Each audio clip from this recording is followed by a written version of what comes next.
Welcome back to the next episode of Let's Talk Adoption, and we're excited that you're with us here to talk about all things adoption. I'm Kim King, and I'm here with Heather Featherston. And Heather, last time on the episode, we were talking about adoption readiness. Essentially, that's what the conversation was about. And we talked about it, from multiple different angles. And you got some emails in from families. And I want to let you know if you do have feedback or if anything that we're saying here on our podcast resonates with you, we want to know. So keep the conversation going. Just email us, a couple lines on how you felt, if it resonated with you. You can email us info@letstalkadoption.com. But Heather, you got a couple emails with some questions I from did. families. And first off, thank you for giving us that feedback. It's really helpful. And the questions we got really kind of were about the next step. We're all ready. We feel like we're on the same page. We have, dealt with the fertility losses, but and then it was like, but we're still needing to save money. But we don't know enough yet. There was a lot of, ways we could try to help overcome. So we're really going to talk about that today about, you know, don't feel like you have to wait until everything is ready. Don't feel like, okay, we've checked off this, but we're waiting on that because that can hold you back. You can't wait till everything is perfect because it will never be perfect. You have to just get to good enough and then move forward. And move forward can look a lot of different ways. And we'll talk about that today. But just keep in mind that each day you wait to move forward in adoption, realistically, that can be one day further away from the child that's out there for you. hmm And there are some common reasons that hold Mhm. families back, or they're kind of over analysis paralysis, and Right. there are a lot of things that can keep couples from taking their next step. And we always refer to it, or we like to refer to it as your next step.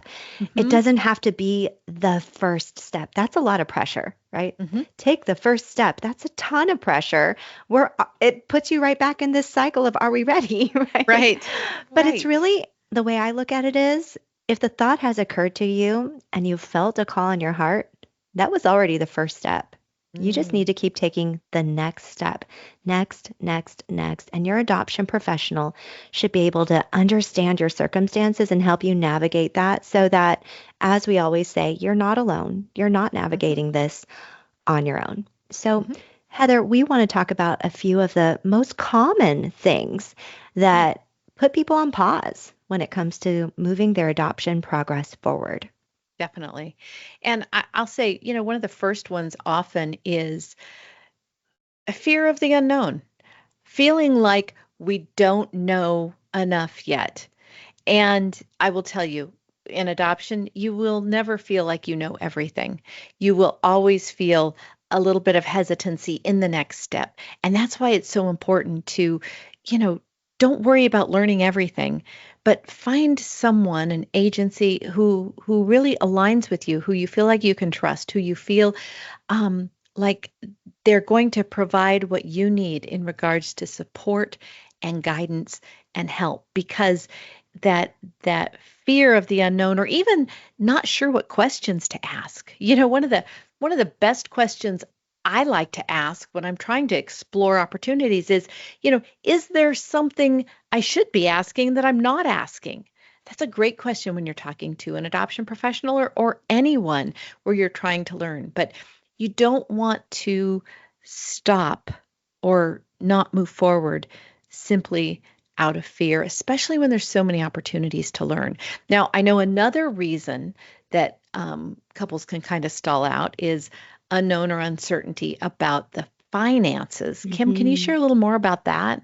Definitely. Unknown and uncertain. That's just such a great way to put it when it comes to how it feels discovering the cost of private domestic adoption, international adoption, hmm pretty much at any level of adopting a child where, you're not in the foster system, there's going to be a huge financial component to that. And we don't want to ignore that because that is probably chief on the minds of so many families. You're quite normal if that is a concern.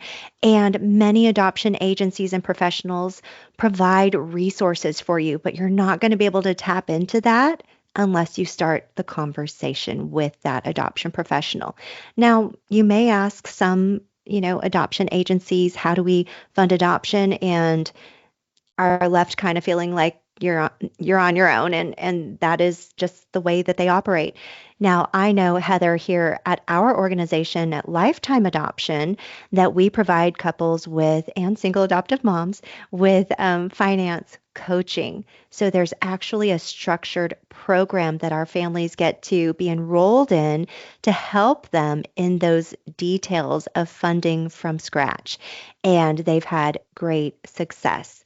So just start the conversation, find someone who's willing to partner with you and has the resources that you need. Because as families have said to me over the years, we don't just have X amount just laying around. How do families Right. do this?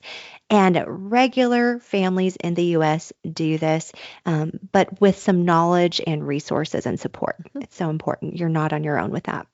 Definitely.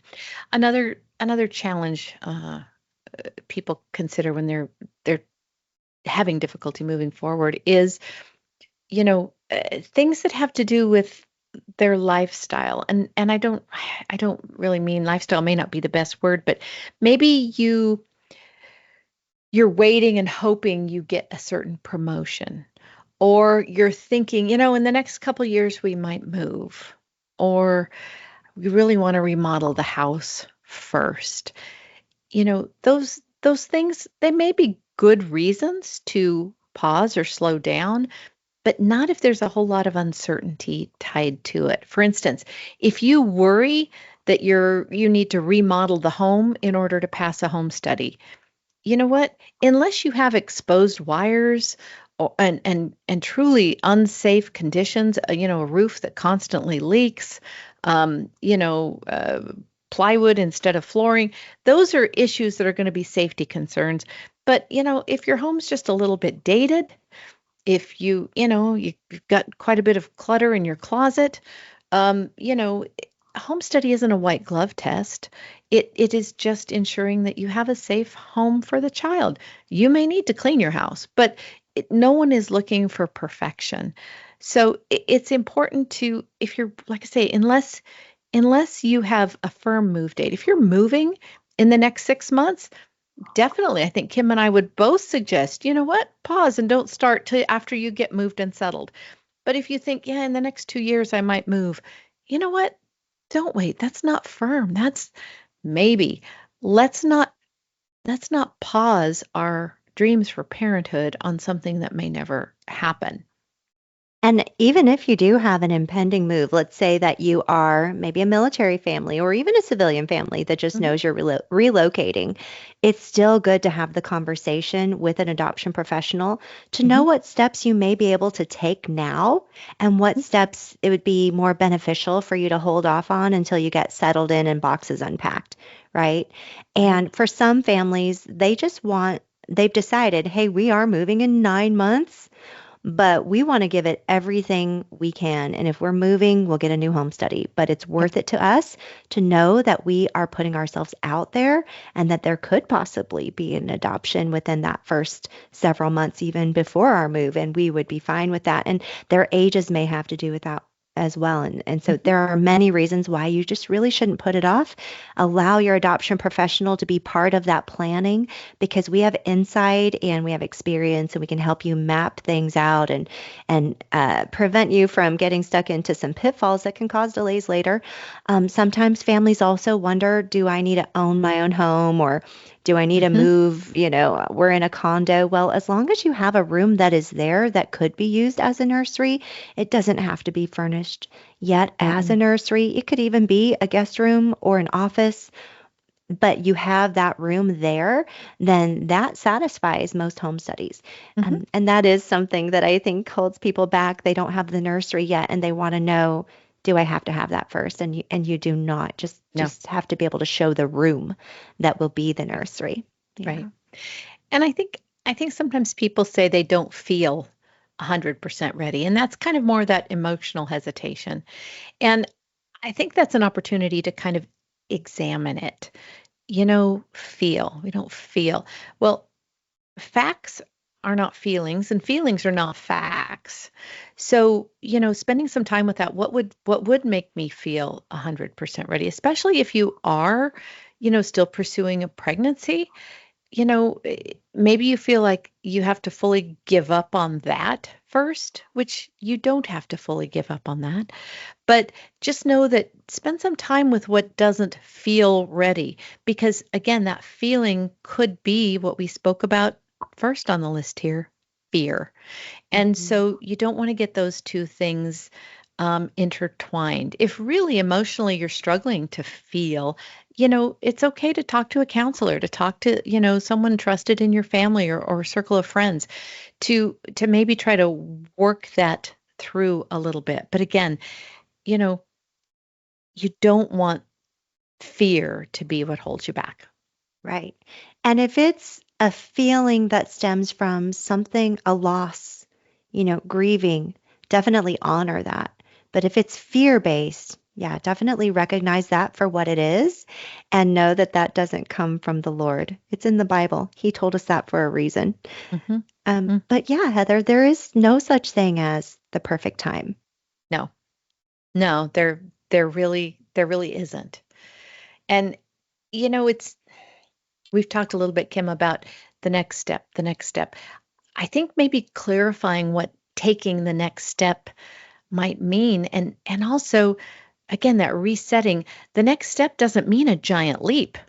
It can be a small next step. Something we've talked about is speaking with an adoption professional, just picking up the phone and having a conversation, having the opportunity to ask some questions, maybe ask some of those questions that are kind of wandering around in your mind, and they might even feel like questions you wonder, should I ask? Absolutely. There is no question that I think we haven't heard or that we wouldn't, welcome, because we also understand that most families exploring adoption, usually they haven't done it before and they have questions. And I love it when families have questions. I get a little worried when they don't, because I don't ever want to assume you have knowledge that I have. I have it because I've worked in adoption for over 20 years. I want to be sure all your questions are answered about not just services, but about what does open adoption look like? What are what are birth mothers like? What do visits in the future look like? What does happen at a home study visit? Those are all great questions. And so your next step may simply be learning more. Uh, Listening to our podcast today, that's a great next step. Attending a webinar, reading a book, um, talking to someone at an adoption agency. Those are all in that learning aspect, and they are all great next steps. Mhm. And then there comes a moment when you do need to take concrete action steps like committing to a program, starting your home study, or creating a profile. I will say speaking with an agency and choosing an agency probably comes first and foremost because Mm, they're going to provide you, well, they should be providing you with structured guidance and mhm. assistance and feedback and referrals, and that should all be provided for you. So, do you see how, if you thought you have to do this on your own, you're missing out on so much support and so many resources, and you're reinventing the wheel that literally thousands of families have walked through this path, and you are not on your own reinventing a wheel all on your own in your cave somewhere. You can start the Mhm. conversation, get the guidance, take the next step. Sign the paperwork, with an adoption professional so that they know you're committed and they're investing in that partnership with you. Right. And I think that's a good point, Kim, is about signing, committing. You know, we can call any number of people, and different people different organizations may do things differently. And I mentioned earlier, finding someone who aligns with your values, who, their messaging speaks to you, who has actual people you can speak with, that can't be underestimated. And it's it's kind of like, really ensuring that your guide through the process is someone that you can respect, you can appreciate, you can trust. And that's something that only you can answer. But certainly having these conversations, learning more as you talk to others, you know, when you are ready to commit to an adoption path, that's when whoever you choose will, begin in earnest to provide you with the structure and the next steps. Because like Kim said, there's things you're going to have to do. You're going to have to go and get your fingerprints done. Nobody can do that for you. But, you want to do that within a program. Don't start going and getting fingerprint checks now, because there's things you have to have in order to make them work for whoever's going to help you. But understand that no matter what small step you're taking, that begins to build that momentum. And that momentum is what will really move you forward. And how to discern if an organization aligns with you, because I think that's something that people often don't realize is something to look for. Hmm. Sometimes people, hindsight, right? They've adopted Right. or they've tried to adopt, and then after working with a certain professional, realize they were not aligned. And so, something that I want you to do is pay attention to whether or not things make sense. Does it sit well with you? Do you have peace in your heart about the way things work with an adoption professional? Now, granted, there may be things that an adoption professional does that you go, what? That doesn't sit well with me. And it might not be because of a value.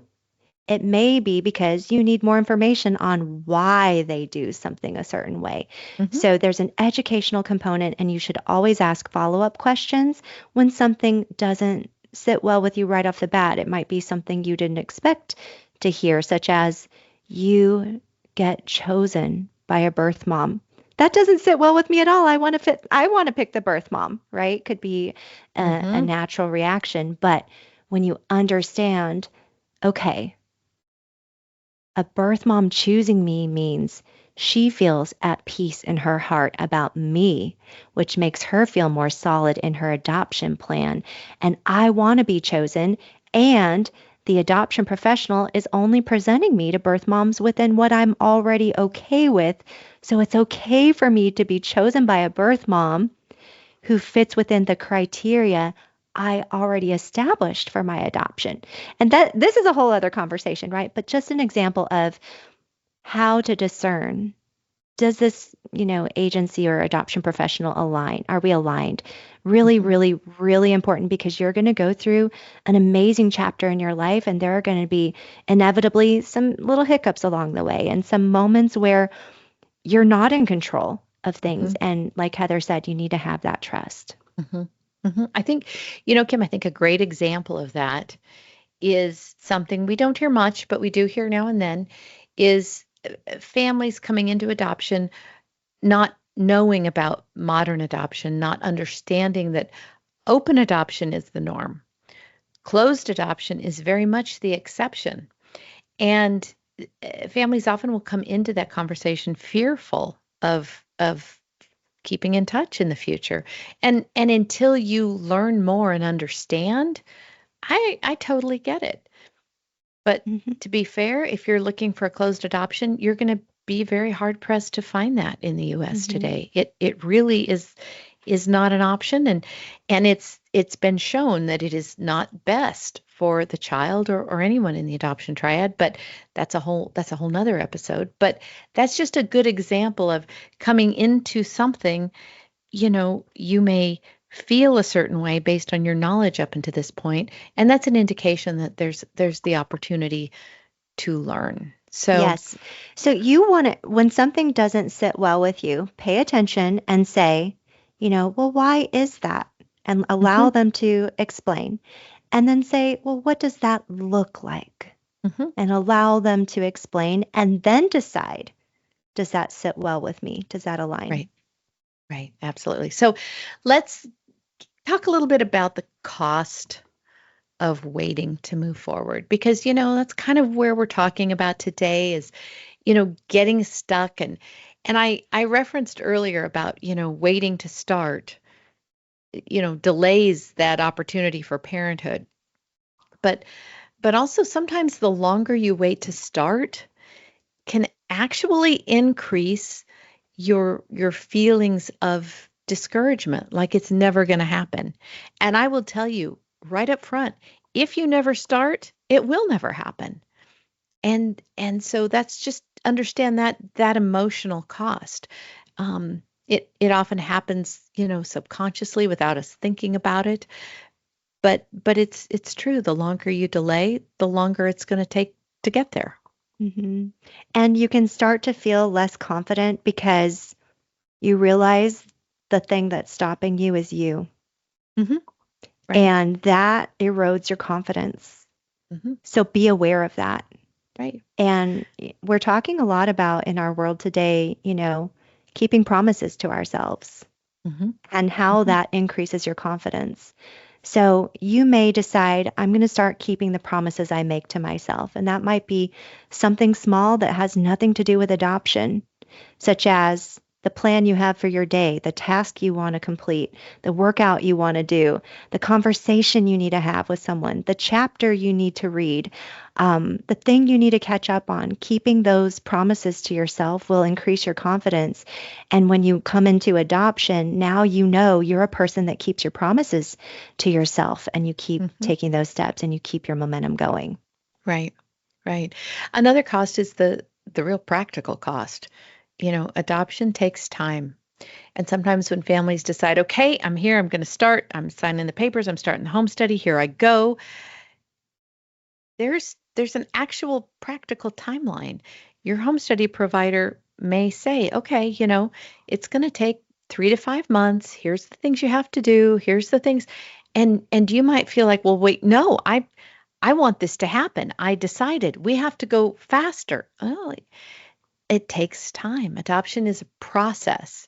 So again, there's going to be a timeline. There's going to be knowns and unknowns, but delaying a start pushes the whole timeline back. It's not just pushes the end goal back.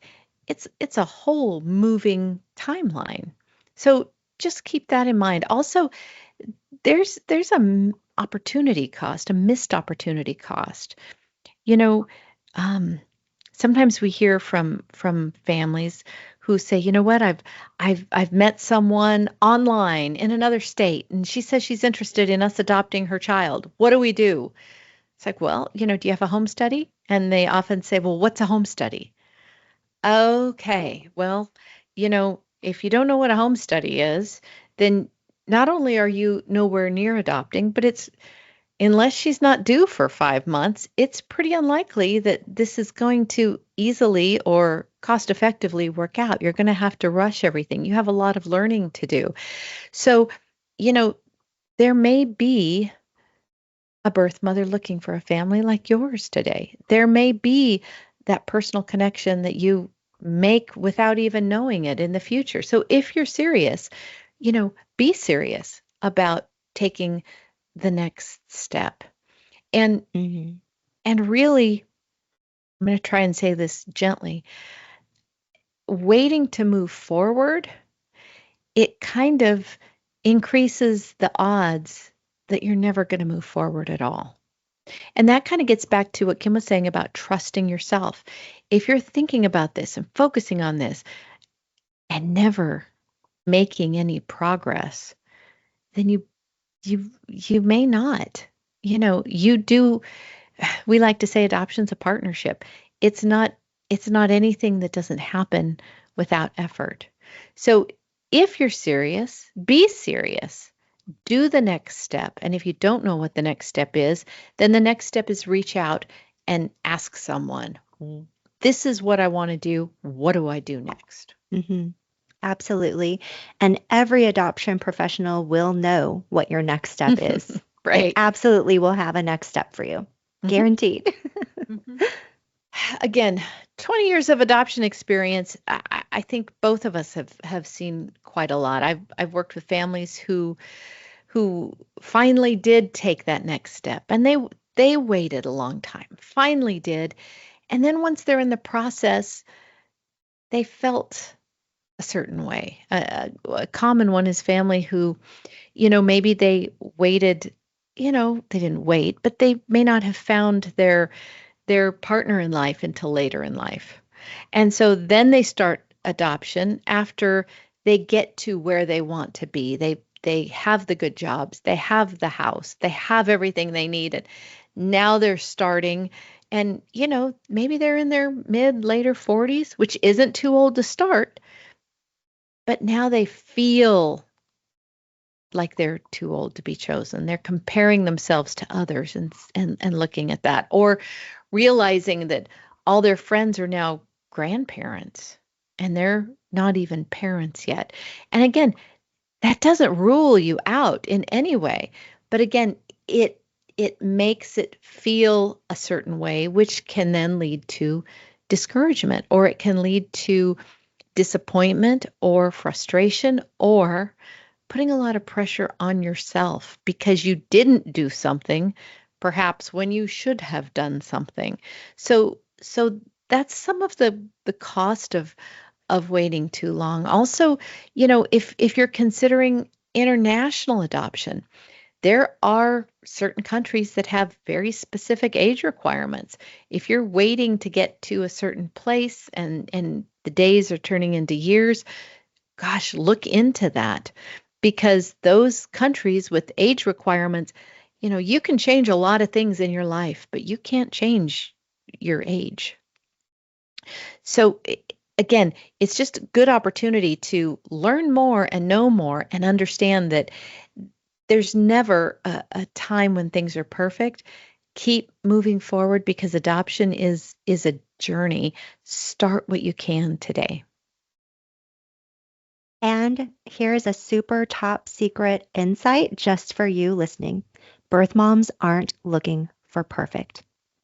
So if Yeah. you're hoping to be chosen by a birth mom in the US who's placing her newborn baby and looking for just the right family and the perfect family for her is something that is in her heart that she's looking for.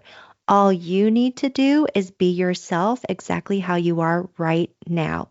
So maybe you didn't get that promotion yet. Maybe you don't own the perfect home yet, or you're renting right now, or whatever it is. Maybe your schedule isn't exactly what you want it to be able to say in your profile, someone will always be with our child, either of us will always be with our child. We Hmm. won't use daycare. Don't wait for that perfection, because who you are right now is what's perfect for that birth mom out there that God has on a course. She's taken her steps forward. So you need to make sure that you're available and building that vessel for that blessing to flow into in that perfect timing that God has for your adoption and your family. Hmm. And don't feel like you have to have the student loan paid off. Don't feel like you have to have a nursery ready. You don't need a big house. You don't need a big yard. A condo works. Um, it really is about, are you ready in your heart? You know, that that the other things will fall into place. And it is really about identifying what's the next step. And maybe you take the next step. Maybe you call and talk to someone and you realize, that with the requirements you have, yes, maybe there's an area you need to work on. But at least then your next step is working on that area, so that now you are moving, you are getting some momentum, so that when it's time, that's been dealt with and you can move forward onto the step after that. That's such a good point, Heather. And something else that I want to add is don't wait for the risks to seem not scary. Yeah, definitely. If You know, that's holding you back, those risks are always going to be there. And people adopt every day in spite of those risks. you know, one of my favorite sayings is something I heard Joyce Meyer say many years ago, and it's very simple, and it is just do it afraid. Mm. You know, you mentioned that, fear is not of the Lord, and it isn't. But you know what? Sometimes we just have to do it afraid, understanding that feeling, that hesitation, it's there, but we're called to do the thing anyway. So just do it afraid. That's right. And anytime you want to connect with us, we are here to support you. That is what makes us feel the most blessed and the most energized, is being able to support you and see you on your path taking those next steps. So reach out to us, info@letstalkadoption.com. You can share with us what you're going through and ask us questions. And also, Heather, you co-authored a book called to adoption, and I think families who have listened to this podcast are probably perfect for that readership. Yeah, it's a book. It's available on Amazon.com. It really speaks to Christians who feel a call to adopt, and it may be a call to adopt into your family. It may be a call to support others in adoption. But it's a great book, and it is, like I say, very available online. So thank you for listening to this podcast. This was a great next step that you took, whether you knew you were doing that or not. And we hope that this insight encourages you and helps you avoid some pitfalls and helps keep you on your path with your momentum. So thank you for joining us for another episode of Let's Talk Adoption, and we will see you in the next one.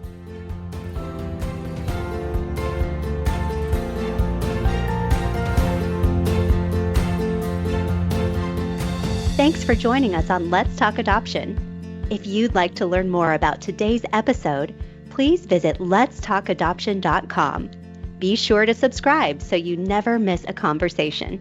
Until next time, take care and God bless.